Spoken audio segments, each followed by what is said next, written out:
दिल्ली की दिसंबर वाली सर्द सुबह थी जब कोहरे की सफेद चादर ने पूरी सड़क को अपनी गिरफ्त में ले रखा था। हवा में एक अजीब सी खामोशी थी जिसे चीरती हुई एक पतली सी लड़की की आहट सुनाई दे रही थी। आव्या हाथ में ढेर सारी फाइलें पकड़े अपनी जिंदगी की सबसे जरूरी दौड़ में शामिल थी।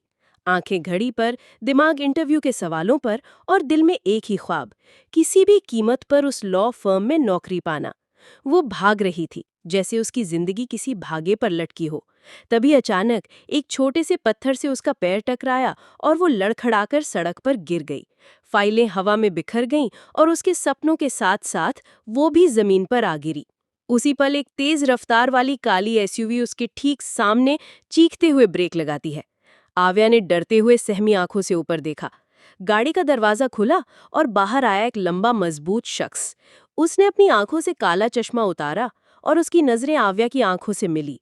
वो आरव मल्होत्रा था, शहर का सबसे बड़ा बिजनेस टाइकून, जिसकी एक झलक पाने को लोग तरसते थे। लेकिन इस वक्त उसकी आंखों में गुस्सा था जो किसी ज्वालामुखी की तरह धधक रहा था। क्या मरने का शौक है तुम्हें? उसकी गहरी और रौबदार आवाज ने आव्या के कानों में गूंज कर उसे झकझोर दिया। आव्या के दिल की धड़कनें तेज हो गई थीं, न सिर्फ डर के मारे बल्कि उस शख्स की आंखों में एक अजीब सी कशिश थी जो उसे अपनी ओर खींच रही थी। वो खड़ी हुई, अपने बिखरे हुए बालों को पीछे किया और हिम्मत जुटाकर बोली, आप अमीर हैं तो क्या भगवान समझते हैं खुद को? आप सड़क पर गाड़ी चला रहे थे, हवाई जहाज नहीं। आरव पहली बार किसी लड़की के ऐसे पेवर देखकर हैरान रह गया। उसकी आंखों में गुस्सा था, लेकिन दिल के किसी कोने में एक हल्की सी मुस्कान भी थी। ये लड़की बाकी लड़कियों से अलग थी। उसने बिना कुछ कहे अपनी गाड़ी के खरोच को देखा और वापस चला गया। आव्या की धड़कनें अभी भी सामान्य नहीं हुई थी। उस काली एसयूवी और उस शख्स का रौबदार चेहरा उसके दिमाग में घूम रहा था, लेकिन उसके पास सोचने का वक्त नहीं था। वो जल्दी से अपनी फाइलें समेटकर इंटरव्यू के लिए भागी और किस्मत से समय पर पहुंच गई। इंटरव्यू बहुत अच्छा रहा। आव्या ने अपने जवाबों से सभी को प्रभावित कर दिया। शाम को जब उसे कॉल आया कि उसे नौकरी मिल गई है, तो उसकी खुशी का ठिकाना नहीं था।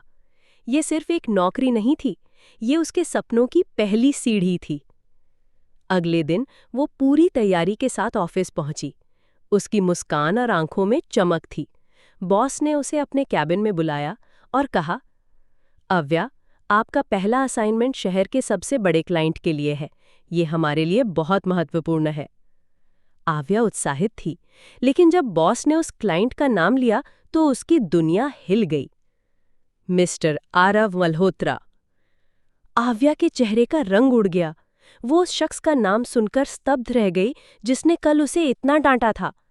वो अंदर ही अंदर खुद को समझा रही थी कि ये सिर्फ एक इत्तेफाक है। कुछ देर बाद एक मीटिंग के लिए उसे कॉन्फ्रेंस रूम में बुलाया गया। जैसे ही उसने दरवाज़ा खोला, उसकी नज़रें सीधे आरव पर पड़ी। वो अपनी रौबदार उपस्थिति के साथ वहां बैठा था। आव्या को देखते ही उसकी आंखों में एक हल्की सी चमक आई, जो तुरंत गुस्से में बदल गई। तुम? आरव की आवाज़ गूंजी। आव्या ने भी अपनी हिम्मत जुटाई और जवाब दिया, हाँ मैं। आपको देखकर हैरानी हुई मिस्टर मल्होत्रा। आरव ने अपने चेहरे पर एक अजीब सी मुस्कान लाई और कहा, लगता है तुम मुझे कहीं भी नहीं छोड़ोगी। मीटिंग शुरू हुई। आरव ने आव्या के काम में हर छोटी बड़ी गलती निकाली। उसका मकसद सिर्फ उसे नीचा दिखाना था, लेकिन आव्या भी हार मानने वाली नहीं थी। उसने हर सवाल का जवाब तर्क और आत्मविश्वास के साथ दिया। आरव को पहली बार किसी से ऐसी टक्कर मिल रही थी। मीटिंग के बाद आरव ने उसे अपने कैबिन में बुलाया। मैं नहीं जानता कि तुम यहाँ तक कैसे पहुंची, लेकिन ये जान लो मेरा काम बहुत मुश्किल होता है, आरव ने कहा। आव्या ने सीधे उसकी आंखों में देखा और कहा, मुझे चुनौतियों से डर नहीं लगता मिस्टर मल्होत्रा। मैं अपना काम पूरी ईमानदारी से करूंगी, चाहे वो कितना भी मुश्किल हो। आरव चुप हो गया। उसे आव्या की आंखों में वही चमक और आत्मविश्वास दिखा जो उसने कल सुबह देखा था। ये नफरत का पहला अध्याय था, जहां दोनों एक दूसरे को नापसंद करते हुए भी एक दूसरे की तरफ खींचे जा रहे थे। उन्हें नहीं पता था कि ये नफरत ही उनके बीच पनपने वाले प्यार की पहली सीढ़ी बनने वाली थी। आरव और आव्या की प्रोफेशनल जिंदगी एक साथ शुरू हो चुकी थी। एक जटिल कॉरपोरेट फ्रॉड केस की वजह से दोनों को घंटों साथ काम करना पड़ रहा था। हर मीटिंग, हर फाइल और हर डिस्कशन में उनकी नोक-झोंक होती रहती थी। ये रिपोर्ट सही नहीं है, इसमें आंकड़े गलत है, आरव ने कहा, अपनी उंगली से आव्या की बनाई रिपोर्ट की तरफ इशारा करते हुए। आंकड़े सही हैं मिस्टर मल्होत्रा, आप शायद देखना नहीं जानते, आव्या ने पलटकर जवाब दिया। उनकी तकरार पूरे ऑफिस में मशहूर हो चुकी थी, लेकिन किसी को नहीं पता था कि इन लड़ाइयों के पीछे एक अनकहा खिंचाव भी था। आरव, जो दुनिया के सामने एक सख्त और घमंडी इंसान था, वो आव्या की सादगी और उसके काम के प्रति जुनून से प्रभावित होने लगा था। उसने पहली बार देखा कि कोई लड़की सिर्फ पैसों के लिए नहीं, बल्कि अपने सपनों को पूरा करने के लिए इतनी मेहनत कर रही थी। एक दिन वे देर रात तक ऑफिस में काम कर रहे थे। फाइलें बिखरी हुई थीं और कॉफी के खाली कप मेज पर पड़े थे। आरव ने आव्या को लगातार काम करते हुए देखा। उसकी आंखों में नींद थी, लेकिन फिर भी वो हार मानने को तैयार नहीं थी। तुम घर क्यों नहीं जाती? आरव ने एक अनप्रेक्षित नरमी के साथ पूछा। जब तक ये रिपोर्ट पूरी नहीं होती तब तक नहीं जाऊंगी, आव्या ने बिना उसकी तरफ देखे जवाब दिया। आरव को उस पल आव्या की जिद और लगन ने छू लिया। उसे अपनी पुरानी यादें ताज़ा हो गई, जब वो भी अपने करियर की शुरुआत में ऐसे ही मेहनत किया करता था। उसने खुद को दिलासा दिया, ये सिर्फ अट्रैक्शन है और कुछ नहीं। लेकिन ये बात वो अपने दिल से नहीं कह पा रहा था। अगले दिन आव्या ऑफिस में अपनी टेबल पर बैठी थी जब आरव ने उसे अपने कैबिन में बुलाया। वो डर गई कि कहीं उसने कोई गलती तो नहीं कर दी। लेकिन आरव ने उसे एक फाइल दी और कहा, तुम्हारी मेहनत की वजह से हमने ये केस जीत लिया है, मुझे ये फाइल तुम्हें देनी थी। आव्या ने हैरानी से उस फाइल को लिया। उसमें लिखा था, बोनस, आपके शानदार काम के लिए। उसकी आंखों में खुशी के आंसू आ गए। वो अपने सपनों के एक कदम और करीब आ गई थी।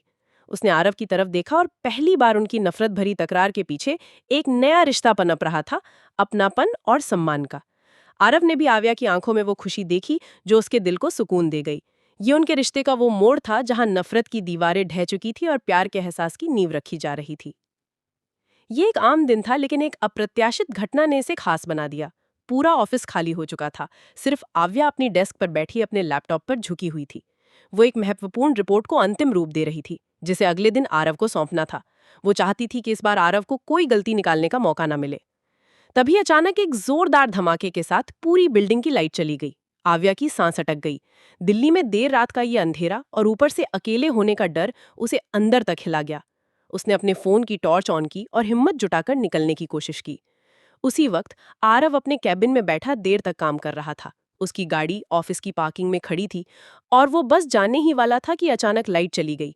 उसे पता था कि आव्या अभी भी ऑफिस में होगी। एक पल के लिए उसने सोचा कि उसे छोड़ देना चाहिए, लेकिन उसके दिल ने उसे रोक लिया। उसने अपना फोन उठाया और आव्या को कॉल किया। फोन नहीं लगा। आरव बेचैन हो उठा। उसने तुरंत अपनी गाड़ी की चाबी रखी और भागकर आव्या के पास गया। वो लिफ्ट की तरफ जा रही थी जब आरव ने उसे रोका। रुको, लिफ्ट काम नहीं कर रही होगी, उसकी गहरी आवाज अंधेरे में गूंजी। आव्या ने पीछे मुड़कर देखा। टॉर्च की धीमी रोशनी में आरव का चेहरा साफ नहीं दिख रहा था, लेकिन उसकी मौजूदगी ने आव्या को एक अजीब सा सुकून दिया। मिस्टर मल्होत्रा, आप अभी तक यहीं हैं? आव्या ने हैरानी से पूछा। हाँ, तुम्हें अकेले छोड़कर नहीं जा सकता था, आरव ने जवाब दिया, जिसमें एक अनकही परवाह थी। सीढ़ियों से नीचे उतरते हुए आरव और आव्या एक दूसरे के बेहद करीब थे। अंधेरे में सिर्फ उनकी सांसों और दिल की धड़कनों की आवाज सुनाई दे रही थी। आव्या ने सीढ़ियों पर फिसलने से बचने के लिए आरव का हाथ थाम लिया। उस स्पर्श ने आरव के पूरे शरीर में एक सिहरन पैदा कर दी। तुम डर रही हो? आरव ने धीरे से पूछा। नहीं, आव्या ने झूठ बोला, लेकिन उसकी आवाज कांप रही थी। आरव ने महसूस किया कि वो झूठ बोल रही है। उसने धीरे से अपना हाथ आव्या के हाथ के ऊपर रखा। उस स्पर्श में एक ऐसी गर्माहट थी जो दिल्ली की सर्द रात में भी सुकून दे रही थी। उस पल दोनों के बीच की सारी तकरार, सारी शिकायतें और सारी नफरत कहीं गायब हो गई थी। जब वे नीचे पहुंचे तो आरव ने अपनी गाड़ी की लाइट ऑन की। आव्या ने पहली बार आरव की आंखों में वो रौब नहीं बल्कि अपने लिए परवाह देखी। आरव ने धीरे से कहा, तुम ठीक हो? आव्या सिर्फ सिर हिला पाई। उस रात अंधेरे में आरव और आव्या ने पहली बार एक दूसरे के दिलों की धड़कनों को सुना। ये उनके रिश्ते का वो मोड़ था जहां नफरत की दीवारें ढह चुकी थी और प्यार के एहसास की नींव रखी जा रही थी। ऑफिस में बिजली वापस आने के बाद भी आरव और आव्या के बीच का माहौल बदला हुआ था। अंधेरे में एक दूसरे को महसूस करने का वो पल दोनों के दिलों में कहीं न कहीं बसा हुआ था। अब उनकी तकरार में भी एक अलग तरह की नरमी आ गई थी। आरव अब आव्या की गलतियों को डांटने के बजाय प्यार से समझाने लगा था और आव्या भी उसकी बातों को ध्यान से सुनती थी। एक शाम ऑफिस में एक बड़ी पार्टी रखी गई थी। ये पार्टी एक डील को सफलतापूर्वक पूरा करने की खुशी में थी, जिसमें आरव और आव्या ने मिलकर काम किया था। आव्या ने एक खूबसूरत नीले रंग की ड्रेस पहनी थी, जिसमें वो बेहद हसीन लग रही थी। आरव उसे देखता ही रह गया। पार्टी में आव्या अपनी कुछ कलीग्स के साथ हंस बोल रही थी। तभी एक हैंडसम लड़का उसके पास आया और उससे बातें करने लगा। दोनों को हंसते हुए देखकर आरव के सीने में अचानक एक अजीब सी जलन महसूस हुई। उसने पहले कभी इस तरह का एहसास नहीं किया था। वो उस लड़के को आव्या के इतने करीब देखकर बेचैन हो रहा था। उसने खुद को समझाया कि ये सिर्फ एक सहकर्मी है और उसे इस तरह महसूस नहीं करना चाहिए। लेकिन उसकी आंखें बार बार आव्या की तरफ जा रही थीं। वो हर उस लड़के को घूर रहा था जो आव्या से बात कर रहा था या उसके साथ डांस कर रहा था। कुछ देर बाद आरव ने देखा कि वही लड़का आव्या का हाथ पकड़कर उसे डांस फ्लोर पर ले जा रहा है। ये देखकर आरव का गुस्सा काबू से बाहर हो गया। बिना कुछ सोचे समझे वो भीड़ को चीरता हुआ डांस फ्लोर पर पहुंचा और आव्या का हाथ पकड़कर उसे उस लड़के से दूर खींच लिया। तुम सिर्फ मेरी हो, समझी? आरव ने गुस्से में आव्या की आंखों में देखते हुए कहा। उसकी आवाज इतनी तेज थी कि आसपास के लोग भी चौंक गए। आव्या हैरान रह गई। उसे समझ नहीं आ रहा था कि आरव क्या कह रहा है। उसकी आंखें सवाल पूछ रही थीं। इससे पहले कि वो कुछ कह पाती, आरव को अपनी गलती का एहसास हुआ।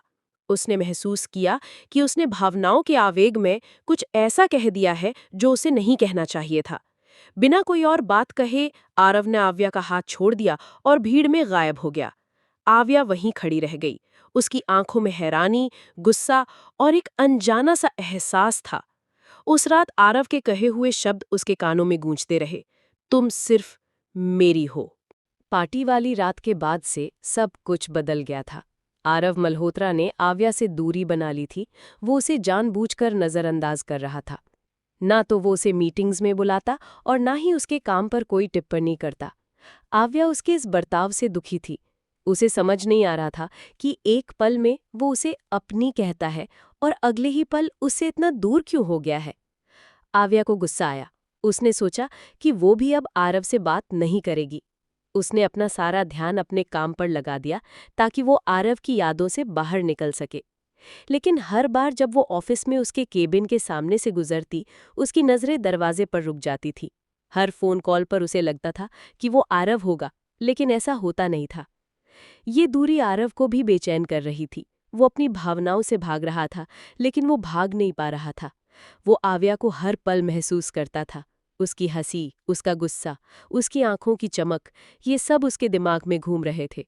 वो जानता था कि उसने आव्या से जो कहा वो बहुत गलत था। उसने अपने दोस्त से भी इस बारे में बात की, जिसने उसे सलाह दी, तुम आव्या को बताओ कि तुम मुझसे प्यार करते हो। इस तरह दूर रहने से कुछ नहीं होगा। एक दोपहर आरव ने आव्या को देखा कि वो अपने सहकर्मियों के साथ लंच कर रही थी। वो हंस रही थी और उसके चेहरे पर खुशी थी। आरव को लगा कि वो उसके बिना भी खुश है। ये एहसास उसे अंदर से और भी परेशान करने लगा। तभी उसे पता चला कि आव्या को एक नया प्रोजेक्ट मिला है जिसमें उसे शहर से बाहर जाना पड़ सकता है। आरव ये सुनकर परेशान हो गया। आव्या से दूरी बनाना एक बात थी, लेकिन उसे अपनी नज़रों से दूर भेजना ये उसे गवारा नहीं था। उसी पल उसे एहसास हुआ कि आव्या सिर्फ एक अट्रैक्शन नहीं है, बल्कि वो उससे सचमुच प्यार करता है। उस शाम आव्या अपने बैग पैक कर रही थी जब आरव ने उसे अपने केबिन में बुलाया। आव्या को लगा कि वो उसे उसके नए प्रोजेक्ट के बारे में बताएगा, लेकिन जब वो अंदर गई तो आरव ने उसकी तरफ देखा और उसकी आंखों में वो प्यार था जो अब तक छिपा हुआ था। तुम सिर्फ मेरी हो। पार्टी में कही हुई बात फिर से आव्या के कानों में गूंज उठी। इस बार इस बात में गुस्सा नहीं, बल्कि एक गहरा एहसास था। लेकिन इससे पहले वो कुछ कह पाता, केबिन में कोई क्लाइंट आ जाता है जिसकी वजह से आव्या वहां से चली जाती है और उनकी बात अधूरी रह जाती है। मगर काव्या को एहसास हो जाता है कि वो क्या बोलना चाहता है। आव्या को नया प्रोजेक्ट मिलने के बाद वो दिल्ली से बाहर जाने की तैयारी कर रही थी। आरव से दूरी बनाने की उसकी कोशिशों में ये एक बड़ा कदम था, लेकिन उसके दिल में कहीं न कहीं एक अजीब सी खालीपन थी। वो समझ नहीं पा रही थी कि वो आरव से नाराज है या उसके बिना रहने से डर रही है। एक रात आव्या को अचानक तेज बुखार और ठंड लगनी शुरू हो गई। वो अकेले अपने घर में थी और किसी को कॉल करने की हिम्मत नहीं हो रही थी। उसका सिर चकरा रहा था और वो खुद को बहुत अकेला महसूस कर रही थी। बुखार में उसे सिर्फ एक ही चेहरा याद आ रहा था, आरव का। बिना सोचे समझे उसने फोन उठाया और कांपती हुई उंगलियों से उसका नंबर डायल किया। फोन की घंटी बजी और आरव ने तुरंत उठा लिया। आव्या, क्या हुआ? तुम्हारी आवाज इतनी कमजोर क्यों लग रही है? आरव, मुझे मुझे ठीक नहीं लग रहा है, आव्या ने मुश्किल से कहा और फोन उसके हाथ से गिर गया। दूसरी तरफ आरव आव्या की आवाज सुनकर बेचैन हो उठा। उसने तुरंत अपनी कार की चाबी उठाई और आव्या के घर की ओर भागा। उसके दिमाग में एक ही बात चल रही थी, वो ठीक तो होगी? उसे आव्या के घर का पता था, क्योंकि एक बार उसने गलती से उसका एड्रेस उसके डेस्क पर रखा हुआ देख लिया था। जब आरव आव्या के घर पहुंचा तो उसने देखा कि वो सोफे पर बेसुध पड़ी हुई थी। आरव ने उसे तुरंत उठाया, उसके माथे को छुआ जो आग की तरह जल रहा था। उसने उसे पानी पिलाया, गीले कपड़े से उसके माथे पर पट्टी की और रात भर उसके पास बैठा उसकी देखभाल करता रहा। अगली सुबह जब आव्या की आंखें खुलीं तो उसने देखा कि आरव उसके बगल में बैठा हुआ था। उसकी आंखों में नींद थी, लेकिन उसके चेहरे पर एक अजीब सा सुकून था। आव्या ने देखा कि उसके माथे पर लगी पट्टी को बदल दिया गया है और उसके बगल में एक ग्लास में पानी रखा हुआ है। तुम ठीक हो अब? आरव ने धीरे से पूछा। आव्या की आंखों में आंसू आ गए। उसे एहसास हुआ कि आरव के गुस्से के पीछे कितना प्यार और परवाह छिपे हुए थे। वो उठकर आरव की तरफ बढ़ी और पहली बार उसने उसके माथे को चूमा। अब और नहीं आव्या, मैं तुमसे प्यार करता हूं आव्या, आरव ने अपनी आंखों में सारे एहसास भरते हुए कहा। तुम्हें खोने का डर मुझे हर पल सताता है। आव्या ने सिर्फ मुस्कुराकर अपनी आंखों से जवाब दिया। उसकी मुस्कुराहट ने आरव को बता दिया कि उसे भी उससे प्यार है। उस लम्हे में दूरी और तन्हाई खत्म हो गई थी। प्यार के इजहार के बाद आरव और आव्या का रिश्ता एक नए मोड़ पर आ गया था। अब उनकी सुबह की शुरुआत एक दूसरे की गुड मॉर्निंग कॉल से होती थी और रात एक दूसरे को गुड नाइट कहकर खत्म होती थी। ऑफिस में भी उनकी केमिस्ट्री साफ दिखाई देने लगी थी। जहां पहले तकरार थी, अब वहां गहरी मोहब्बत थी। एक दिन आव्या को आरव के घर पर एक फैमिली फंक्शन में बुलाया गया। आव्या बहुत उत्साहित थी, क्योंकि वो पहली बार आरव के परिवार से मिलने जा रही थी। पार्टी में वो आरव के साथ घूम रही थी जब एक महिला ने उसे रोक लिया। तो तुम हो वो लड़की जिसके लिए आरव ने हमें छोड़ दिया? उस महिला ने आव्या को अजीब सी नफरत भरी नजरों से देखते हुए पूछा। आरव और आव्या दोनों चौंक गए। आव्या को कुछ समझ नहीं आ रहा था कि वो क्या कह रही है। इससे पहले कि वो कुछ कह पाती, एक और महिला पास आई और कहा, अवंतिका, तुम ये सब क्यों कर रही हो? ये सब उसकी गलती नहीं है। आव्या का दिल तेजी से धड़कने लगा। उसने आरव की तरफ देखा, जिसके चेहरे पर डर और बेचैनी साफ झलक रही थी। वो उसे वहां से दूर ले जाने लगा। आरव, ये सब क्या है? और ये अवंतिका कौन है? आरव चुप रहा। उसके चेहरे पर उदासी छा गई थी, जो आव्या ने पहले कभी नहीं देखी थी। वो उसे अपने कमरे में ले गया और दरवाजा बंद कर लिया। आव्या, मुझे तुम्हें कुछ बताना है। अवंतिका, वो मेरी मंगेतर थी। आव्या के पैरों तले जमीन खिसक गई। क्या? मंगेतर? तो फिर तुम मुझसे क्यों? आव्या, सुनो। मेरी और अवंतिका की शादी मेरे परिवार ने तय की थी। मैं उससे प्यार नहीं करता था, मैं तुमसे प्यार करता था। मैंने उसे शादी के लिए मना कर दिया, लेकिन मेरा परिवार और उसका परिवार सब इसके खिलाफ थे। आव्या को बहुत गुस्सा आया। उसे लगा कि आरव ने उसके साथ धोखा किया है। तुमने मुझे ये पहले क्यों नहीं बताया? तुमने मुझसे झूठ क्यों बोला? मैं तुम्हें खोना नहीं चाहता था आव्या। मुझे पता था, अगर मैं तुम्हें ये सच बताता तो तुम मुझसे दूर चली जाती। आव्या की आंखों में भी आंसू थे। आरव के प्यार में भी दर्द था, और उसके प्यार के पीछे एक ऐसा अतीत था जो उनके रिश्ते के लिए एक दीवार बन सकता था। क्या वो आरव के अतीत को स्वीकार कर पाएगी? क्या आरव के प्यार के लिए उसकी ये कुर्बानी काफी थी?